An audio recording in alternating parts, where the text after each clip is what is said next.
Hi, my name's Leonie West from Westalee Design, and we have a new tool to show you today. It is bound to fit, and it's to finish off the binding and help you cut your binding to get beautiful mitered seams. I'm going to show you how to use the tool and give you a few tips on binding. The first thing we need to do our binding is to cut our 2.5 inch strips. I've set my ruler to 2.5 inches. I have pressed and spray starched my fabric and worked out how many strips I require. So I'm going to start by going over the rough edge of the fabric, lining up the straight line with the edge of the fold and cutting the strips. I like to cut my strips and then put a 45-degree miter cut onto the strips.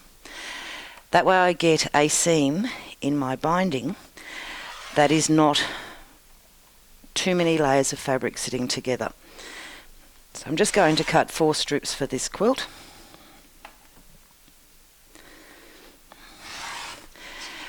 To cut my 45-degree angle, I can use a ruler and trim off the point, or I can use the new Bound to Fit tool. Put the guide to the edge of the fabric and just cut off. I've also taken off the point here, which will make it much easier to align for sewing.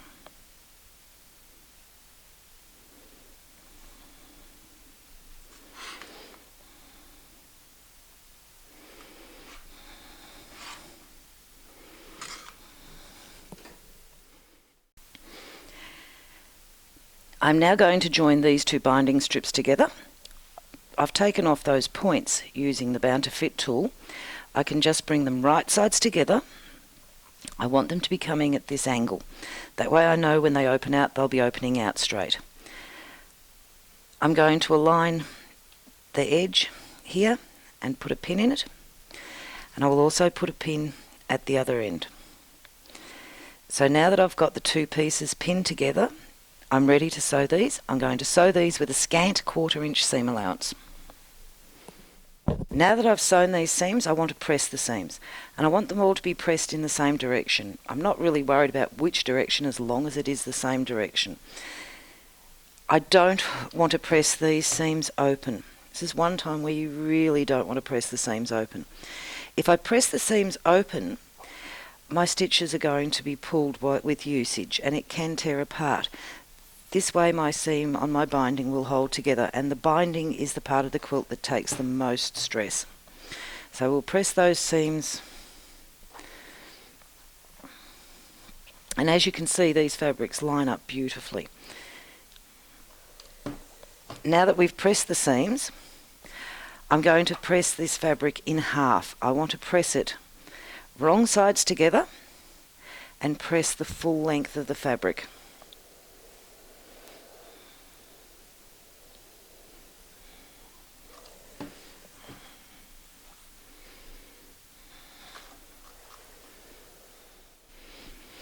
I just thought I'd show you why I sew my seams on the bias in my binding.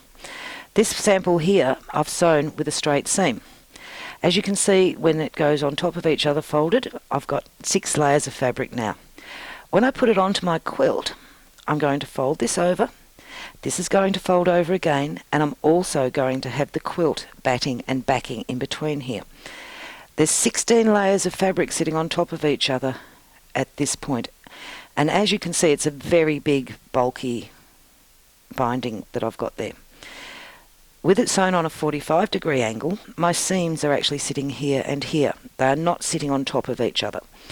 So when I fold it over, and fold it over again with my quilt in between, I have a much flatter and smoother quilt without the great bulk that I had in this one.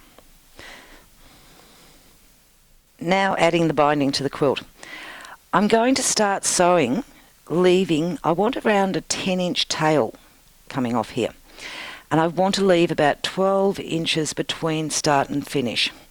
So I'm going to just put a pin in here and I'll start sewing from here. I will then sew all the way around my quilt, and when I get to the other end, I want about a 10-inch tail, and I want approximately a 12-inch space between. It doesn't have to be exact. This is just giving me enough room to move those tails to trim them off. When I sew my binding on, I will sew it with a 1/4 inch seam allowance, and I will sew it coming up to here, and I will stop about 1/4 inch from that corner. Once I've stopped there, I will then take it out of the machine, bring this tail up, and I will align 45 degrees down here, coming up at a 90-degree angle here, and I will bring the tail back over. I will then continue sewing down here, stopping at the next corner, and I'll work my way around doing that. And that will give me a beautiful mitered corner in my quilt when I turn my binding over. I've now sewn my binding to the quilt, back stitching at each end, and I'm now going to put my tail in a line with the edge of the quilt. I'm going to fold over the tail and press a crease into that binding. I'm going to take the other side, bring it over, lay it on top, fold it over, and press a crease in there so that the two creases are touching. Just finger pressing. If you like, when you open it up, you may wish to just put a mark with a marker on here, just to help you see where that fold is, depending on the fabric. Do the same on the other side. I just want to know where that fold crease is. Now, using the Bound to Fit tool, I need to cut the tails so that they're cut at a 45-degree angle and they will sew together perfectly. I need to have the bias facing away from the main part of the quilt. On this tool there is a line marked across here. It says to fold. This goes to the fold that we pressed in. And I'm going to put my black guide against the edge of the fabric, hold it down and cut the tail. So my tail is cut off this side. On the other side, the tail has to come in the opposite direction.